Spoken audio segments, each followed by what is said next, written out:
বল তো এখন সরকারের কোর্টে। তবে এই সিদ্ধান্তটা নেওয়া খুবই কঠিন একটা সিদ্ধান্ত নেওয়ার মতনই হবে। কারণ এই সিদ্ধান্তটা নিতে গেলে ভারতের চাপকে অগ্রাহ্য করতে হবে। এখন আমাদের সরকার কি এতটুকু শক্তিশালী বা আমাদের আদালত কি এই মুহূর্তে এত বড় সিদ্ধান্তটি নিতে পারবে? তবে যে পরিস্থিতি তৈরি হয়ে গেছে সেই পরিস্থিতিকে মোকাবেলায় এই সিদ্ধান্তের বিকল্প এই মুহূর্তে নাই। তবে এতে ভালো মন্দ দুইটাই ঘটবে। একটা হতে পারে যে সিদ্ধান্তের উপর ব্যাপক আকারে এটা আরো বড় ধরনের একটা সংঘর্ষের রূপ নিতে পারে। অন্যদিকে সরকারের সাহসী পদক্ষেপের ফলে আবার এখানে এটা ভিন্ন রকম পরিস্থিতি তৈরি করতে পারে। বাংলাদেশের অভ্যন্তরীণ বিষয়ে হস্তক্ষেপ করায় ভারতকে কড়া বার্তা দিয়েছে ঢাকা। চট্টগ্রামে ইসকনের বিক্ষোভ ঘিরে আইনজীবী হত্যাকাণ্ডের ঘটনায় তীব্র নিন্দা জানিয়েছেন অন্তর্বর্তী সরকারের উপদেষ্টা ডক্টর মোহাম্মদ ইউনূস। অবিলম্বে চিন্ময় কৃষ্ণকে মুক্তি না দিলে সীমান্তে অবরোধের ডাক দিয়েছেন তিনি। কলকাতায় বাংলাদেশ হাই কমিশনের সামনে বিক্ষোভ হবে বলে জানিয়েছেন বিরোধী দলনেতা।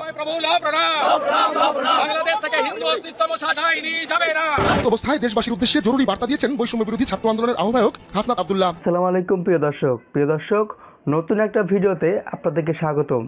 প্রিয় দর্শক, বাংলাদেশের রাজনৈতিক প্রেক্ষাপটে অনেক কিছু গুরুত্বপূর্ণ কিছু ঘটনা ঘটে যাচ্ছে। প্রিয় দর্শক, ইতিমধ্যেই আপনারা ভিডিওর কিছু অংশ বিশেষ দেখে ফেলেছেন। দেখেই হয়তো বুঝতে পারছেন আজকে ভিডিওটি কতটা গুরুত্বপূর্ণ। তো প্রিয় দর্শক, যারা ভিডিও অন করেছেন তারা ভিডিও না টেনে পুরো ভিডিও দেখতে থাকুন, তাহলে ভিডিওর অংশ বিশেষগুলো বুঝতে পারবেন। তো প্রিয় দর্শক, যারা এখনও চ্যানেলটাকে সাবস্ক্রাইব করে রাখেননি তারা এরকম গরম খবর পেতে চ্যানেলটাকে সাবস্ক্রাইব করে রাখুন, আর যারা করেছেন তাদেরকে অসংখ্য ধন্যবাদ। চলুন ভিডিওতে একটা লাইক দিয়ে পর্যায়ক্রমে ভিডিওগুলো দেখে আসি। বল তো এখন সরকারের কোর্টে। তবে এই সিদ্ধান্তটা নেওয়া খুবই কঠিন একটা সিদ্ধান্ত নেওয়ার মতনই হবে। কারণ এই সিদ্ধান্তটা নিতে গেলে ভারতের চাপকে অগ্রাহ্য করতে হবে। এখন আমাদের সরকার কি এতটুকু শক্তিশালী বা আমাদের আদালত কি এই মুহূর্তে এত বড় সিদ্ধান্তটি নিতে পারবে? তবে যে পরিস্থিতি তৈরি হয়ে গেছে সেই পরিস্থিতিকে মোকাবেলায় এই সিদ্ধান্তের বিকল্প এই মুহূর্তে নাই। তবে এতে ভালো মন্দ দুইটাই ঘটবে। একটা হতে পারে যে সিদ্ধান্তের উপর ব্যাপক আকারে এটা আরো বড় ধরনের একটা সংঘর্ষের রূপ নিতে পারে। অন্যদিকে সরকারের সাহসী পদক্ষেপের ফলে আবার এখানে এটা ভিন্ন রকম পরিস্থিতি তৈরি করতে পারে। চিন্ময় কৃষ্ণ মুক্ত করার জন্য ভারত সর্বোচ্চ চাপ প্রয়োগের চেষ্টা চালাচ্ছে। বিজেপি সীমান্ত অবরোধ করে বাংলাদেশকে ডর ভয় দেখাচ্ছে। এই সকল ডর ভয়ের মধ্যেও পজিটিভ বিষয় হলো গতকালকে যখন আমাদের আইনজীবী সাইফুল তিনি নিহত হলেন মসজিদে, আপনার যে ঘটনা ঘটলো এগুলোতে ফসে উঠেছে বাংলাদেশের অধিকাংশ জনগণ। ইসকনের বিভিন্ন সময় দেখেন, ইসকনের সব খারাপ আমরা এটা বলবো না, বাংলাদেশের রাজনৈতিক দলগুলোতে সব খারাপ হয় না, কিন্তু যখন কোনো একটা পার্ট কোনো একটা অন্যায় অপরাধ ঘটাই ফেলে তো সেইটার দায়ভার পুরো টিমকেই কিন্তু নিতে হয়। ছাত্রলীগের অপবাদ, ছাত্রলীগের অন্যায়ের দায়ভার কিন্তু আওয়ামী লীগকেই এটার পরিণতি ভোগ করতে হয়েছে। এই সাইফুল হত্যাকে কেন্দ্র করে আপনার এই মুহূর্তে ইসকন নিষিদ্ধের দাবি আপনার উঠেছে। তবে এই দাবিটা এবার যারা ডাক দিচ্ছে তারা হচ্ছে হেফাজত ইসলাম। বুঝতেই পারছেন একটা হিউজ পাওয়ার, আর এই শক্তি যদি মাঠে নামে তাহলে পরিস্থিতিটা যে বললাম না খারাপের দিকেও যেতে পারে। এর পাশাপাশি আপনার চিন্ময় কৃষ্ণকে জামিন দেবে না এই মুহূর্তে আদালত, বা তাকে মুক্তি দেওয়া হলে দেশে কঠোর একটা কর্মসূচির ঘোষণা বিভিন্ন সংগঠন থেকে আসছে। অলরেডি ইসকনের যে অ্যাক্টিভিটিস সারা বাংলাদেশে, বা এই যে চিন্ময় কৃষ্ণ বহিষ্কৃত এই ইসকন নেতাকে নিয়েও নানান ধরনের অ্যাক্টিভিটিস কিন্তু বা তার বিভিন্ন বক্তব্য এই মুহূর্তে মিডিয়াতে ভাইরাল। দর্শক, চট্টগ্রামে আইনজীবী সাইফুল ইসলাম ওরফে আরিফকে আপনার যে ঘটনার পরিণতি তাকে বরণ করতে হয়েছে, এতে আপনার ইসকনকে নিষিদ্ধের দাবি তুলেছে। সন্ত্রাসী সংগঠন আখ্যা দিয়ে তাদেরকে নিষিদ্ধ করতে হবে। পাশাপাশি এই ঘটনায় যারা জড়িত তাদের দৃষ্টান্তমূলক শাস্তির দাবি করেছে হেফাজত ইসলাম। গণমাধ্যমে পাঠানো বিবৃতিতে হেফাজত ইসলাম বলছে, চিন্ময় কৃষ্ণ দাসের গ্রেপ্তারকে কেন্দ্র করে কতিপয় উগ্র যারা ইসকনের কর্মী সমর্থকরা চট্টগ্রাম আদালত প্রাঙ্গণে যে ঘটনা ঘটিয়েছে, আপনার এই ঘটনার পেছনে ভারত বেসিক্যালি উস্কানি এবং মদদে জড়িত আছে। আর একই সঙ্গে এই সংগঠনটিকে সন্ত্রাসী সংগঠন হিসেবে চিহ্নিত করে এর সকল কার্যক্রম বন্ধ করতে হবে। তারা বলছেন যে হিন্দু কার্ড খেলে তাদের আধিপত্য কায়েম রাখতে আপনার ইসকন এদেশে এই মুহূর্তে অ্যাক্টিভিটিস চালাচ্ছে। তাদের কি বলছে, আওয়ামী লীগের পতনের পর ভারত উন্মাদ হয়ে গেছে, সে কারণে একের পর এক ষড়যন্ত্র চালাচ্ছে ভারত। ভারতের কোনো ফাঁদে পা না দিতে সাধারণ সনাতনী হিন্দু ভাই বোনদেরকেও আহ্বান জানিয়েছে হেফাজত ইসলাম। হেফাজত ইসলাম বলছে, যারা ভারতের চক্রান্তের সঙ্গে একীভূত হয়ে দেশ বিরোধী অরাজকতা তৈরি করতে সক্রিয় তাদের বিরুদ্ধে আইনের শাসনের ব্যবস্থা আজকে প্রতিষ্ঠা করে সরকারকে আপনার দেখাতে হবে। আর এদেশের মুসলিমদেরও ধৈর্য সীমা রয়েছে, মাথায় রাখতে হবে। তবে চিন্ময় কৃষ্ণ প্রভুপাদ তার কিন্তু ভাই আমসালা দুইটাই যাবে। রাষ্ট্রদ্রোহী মামলা, ধর্মীয় ইস্যুতে তাকে ট্যাগ করে আনা তার মুক্তির বিষয়ে সরকার খুবই অনড়। বলা হচ্ছে সে যে অপরাধ করেছে ইসকন অথবা ধর্মীয় কোন ইস্যুতে তাকে গ্রেপ্তার করা হয়নি, তাকে গ্রেপ্তার করা হয়েছে রাষ্ট্রদ্রোহিতা মামলায়। সুতরাং এই ক্ষেত্রে এখানে সরকার নমনীয় ভাব পোষণ করবে না, তো তার মুক্তি আটকে গেল। পাশাপাশি ইসকন তার যে সংগঠন বাংলাদেশে সে যেভাবে লিড করে বিভিন্ন হিন্দুদের মাদ্রাসা মানে মন্দির বিভিন্ন জায়গা দখল করে যে বিভিন্ন রকম বাণিজ্যিক কাঠামো গড়ে তুলেছে, সেগুলো কিন্তু একের পর প্রতিবেদন গণমাধ্যমে উঠে আসছে। আর এই সকল কিছুকে ফোকাসে রেখে ইসকনকে নিষিদ্ধের দাবি এখন বাংলাদেশের জনপ্রিয় হয়ে উঠেছে। সরকারের উপর চাপ আছে দুদিক থেকে। এখন সরকার কোন সিদ্ধান্ত নিবে, দেখা যাক বল কোন দিকে।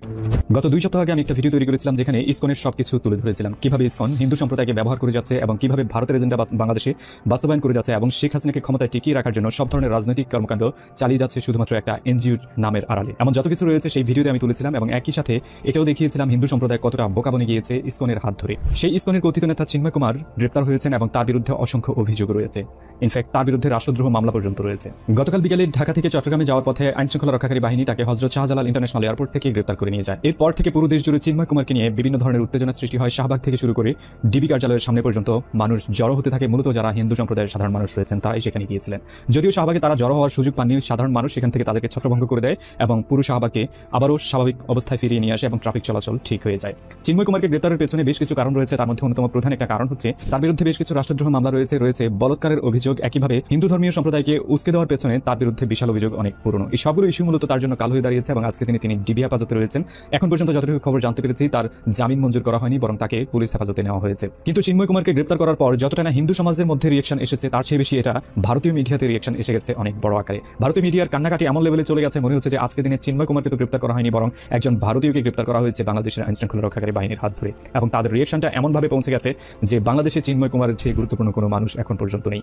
ইন্ডিয়া টুডে থেকে শুরু করে ফার্স্ট পোস্ট কিংবা এমন যতগুলো নিউজ রয়েছে তার প্রত্যেকটার হেডলাইনের তালিকায় রয়েছে চিন্ময় কুমারকে গ্রেপ্তার করা। ইনফ্যাক্ট টুইটারে বেশ কিছু আইডি রয়েছে যারা মূলত সবসময় বাংলাদেশ বিরোধী কর্মকাণ্ডে লিপ্ত রয়েছে এবং হিন্দুদের পুঁজি করে হিন্দুদের ইমোশনকে কাজে লাগিয়ে মূলত বাংলাদেশ বিরোধী কর্মকাণ্ড পুরোপুরিভাবে কার্যকর করে যাচ্ছে। চিন্ময় কুমারকে গ্রেপ্তার করার পর এমন বেশ কিছু হিন্দুত্ববাদী আইডি রয়েছে টুইটারে যারা সরাসরি ভারতীয় র এবং ইন্টেলিজেন্স ফোর্স অথবা ভারতীয় মিলিটারিকে আমন্ত্রণ জানাচ্ছে বাংলাদেশ ইন্টারভেন করার জন্য। ইনফ্যাক্ট তারা এমনভাবে ইউএস মিডিয়াকে পর্যন্ত ট্যাগ করে যাচ্ছে ইউএসএ যেন এখানে এসে সরাসরি ইন্টারভেন করে। গর্দপির লেভেলটা যদি দেখেন তাহলে বুঝতে পারবেন ওরা আসলে নিজেদেরকে কিভাবে চিন্তা করে এবং কিভাবে ভেবে যাচ্ছে যে বাংলাদেশে বসে বাংলাদেশের বিরুদ্ধে আচরণ করে এরা ভারতকে আমন্ত্রণ জানাচ্ছে যে বাংলাদেশে ইন্টারভেন করে চিন্ময় কুমারকে মুক্ত করার জন্য।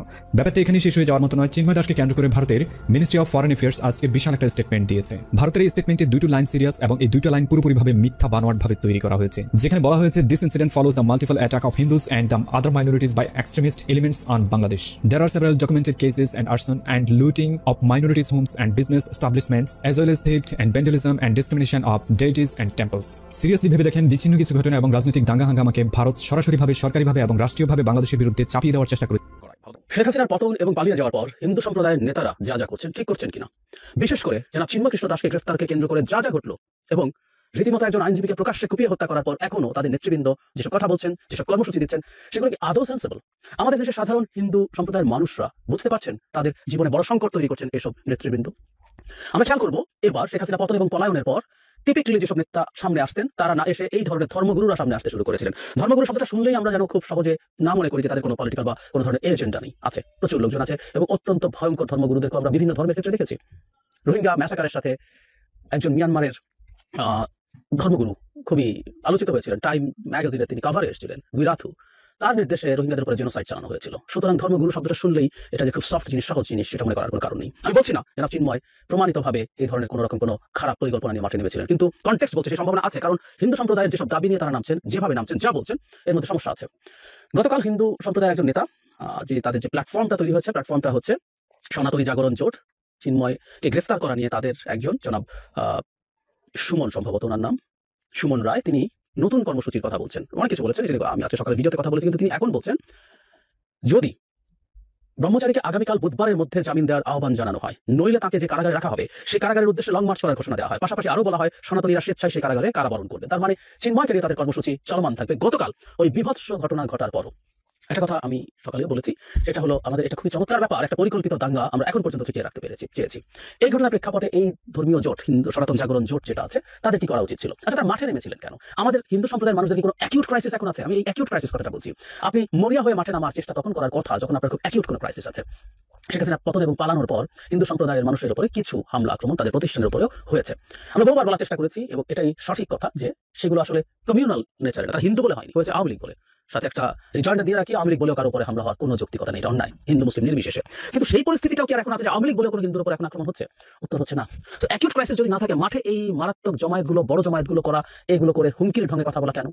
বিশেষ করে গতকাল যখন একজন আইনজীবীকে প্রকাশ্য দিবালোকে আদালত চত্বরে হাজার হাজার মানুষের মধ্যে কুপিয়ে হত্যা করা হয়েছে, তখন এই কর্মসূচি চালিয়ে যাওয়া কেন? কারণ আমাদের এর মধ্যেই তথ্য সামনে এসছে যে এই সব হিন্দু সম্প্রদায়ের সমাবেশ এবং মিছিলের আড়ালে আওয়ামী লীগের পান্ডারা মাঠে নামছে। যথেষ্ট পরিমাণ তথ্যের মধ্যে মিডিয়া চলে এসছে এবং এই সুযোগ তারা নেবে, এটাই খুব স্বাভাবিক। তারা যেখানেই সুযোগ পাবে সেটার পেছনে, যখন ব্যাটারি চালিত রিক্সা শ্রমিকরা, চালকরা যখন রাস্তায় নামছে, সেটার পেছনে ছিল আনসারের সাথে মিশে যাওয়ার চেষ্টা করেছে। যেখানে কোনো একটা পরিস্থিতি হয় সেখানে তারা নেমে যাওয়ার চেষ্টা করবে এই সরকারকে ডিস্টেবিলাইজ করার জন্য। তাহলে সেই কাজটা করার আমব্রেলা হিসাবে হিন্দু সম্প্রদায় নিজেদেরকে ব্যবহৃত হতে দিচ্ছে কেন? গতকালকের ঘটনার পর কি উচিত ছিল না এই কর্মসূচিগুলো আপাতত স্থগিত করা? কারণ আমি আবারও বলছি, তাদের উপরে যে অ্যাকিউট সংকট আছে, সেই অ্যাকিউট সংকট যেটা তাদের ভাষ্য মতে যদি যতটুকু ছিল সেটা তো এখন নেই। তাদের 8 দফা দাবি আছে, এই দাবিগুলো যৌক্তিক অযৌক্তিক সেটা ভিন্ন আলোচনা। এই 8 দফা দাবি এমন না যে শেখ হাসিনা পূরণ করেছিলেন, ডক্টর ইউনূস সরকারকে সেগুলো বাতিল করেছেন। তাহলে এখন মাঠে নামতে হবে কেন? এই 8 দফা দাবি তাদের আগেও ছিল, সেগুলো তখনও পালন করা হয়নি। তারা রাষ্ট্রের কাছে, সরকারের কাছে তাদের দাবি জানাতে পারে। আমি তাদের এই অধিকারকে সম্মান করি। এই অধিকারকে সম্মান করি, তারা এই দাবি জানাক, নিজেরা জানাক, সরকারের বিভিন্ন পর্যায়ে পৌঁছে দিক, ধর্ম উপদেষ্টার কাছে এমনকি প্রধান উপদেষ্টা সাক্ষাৎ চাইতে পারেন, এবং আমি বিশ্বাস করি তারা প্রধান উপদেষ্টা সাক্ষাৎ যদি চান, প্রধান উপদেষ্টা তাদের সাথে সাক্ষাৎ করবেন, তাদের 8 দফা দাবি পৌঁছে দিক, তার যৌক্তিকতা ব্যাখ্যা করুক, এটা নিয়ে সভা, সেমিনার, সিম্পোজিয়াম হোক, কলাম লিখুক, কিন্তু রাস্তায় নামা এবং এই ধরনের এনার্কি তৈরির প্রেক্ষাপট তৈরি করা তাদের দ্বারা হচ্ছে, এটা ভয়ঙ্কর ব্যাপার। এই সুযোগ নেওয়া হচ্ছে, তারা দেখছেন, তারপরও থামছেন না। সে কারণে এই নেতৃত্বকে আমি আসলে প্রশ্নবিদ্ধ করতে চাই, এবং আমার মনে হয় আমাদের হিন্দু সম্প্রদায়ের মানুষের উচিত হবে এই নেতৃত্বকে প্রশ্ন করা। হিন্দু সম্প্রদায়ের বহু মানুষ, বহু নেতৃত্ব আছে। আমি ইদানিং ফেসবুকে অনেক হিন্দু সম্প্রদায়ের মানুষের স্ট্যাটাস দিতে দেখছি, যেসব সংগঠনের নেতারা মূলত কারো না কারো এজেন্ডা, কখনো আওয়ামী লীগের, কখনো ভারতের এজেন্ডা বাস্তবায়ন করতে চান এই দেশে হিন্দু সম্প্রদায়ের মানুষকে ব্যবহার করে। আমি আশা করি হিন্দু সম্প্রদায়ের অভ্যন্তর থেকে এই চাপ এই মানুষগুলোর উপরে তৈরি হবে যে তারা যেন তাদের জীবনকে, তাদের যে কোনো কিছুকে মানে জিম্মি করে সরকারের বিরুদ্ধে কিছু করতে না দেন। এই চাপটা তাদের অভ্যন্তর থেকে তৈরি, এবং তারা সত্যিকার অর্থে বাংলাদেশের সাম্প্রদায়িক যে সম্প্রীতি ছিল, কিছু কিছু সমস্যা মাঝে মাঝে হয়েছিল, মোটা থেকে বাংলাদেশ একটা সাম্প্রদায়িক সম্প্রীতির দেশ। আমি আবারও বলছি, রিপিট করছি, এই ঘটনার পর, গতকাল চট্টগ্রামে ঘটনার পরও সারা দেশ একেবারে শান্ত ছিল।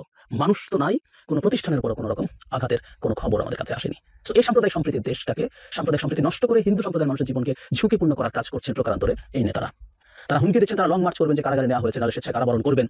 এই ধরনের কর্মসূচি যখন রাস্তায় থাকবে, সেগুলো আবারও সমস্যা তৈরি করবে। আমি বলছি না সরকারকে এগুলো নিষিদ্ধ করে দিতে হবে, কিন্তু তারা তাদের জায়গা থেকে সেন্সিবিলিটির পরিচয় দেওয়া দরকার ছিল, এবং হিন্দু সম্প্রদায়ের মানুষের এটা বোঝা দরকার, এবং তাদের উপর চাপ তৈরি করা দরকার।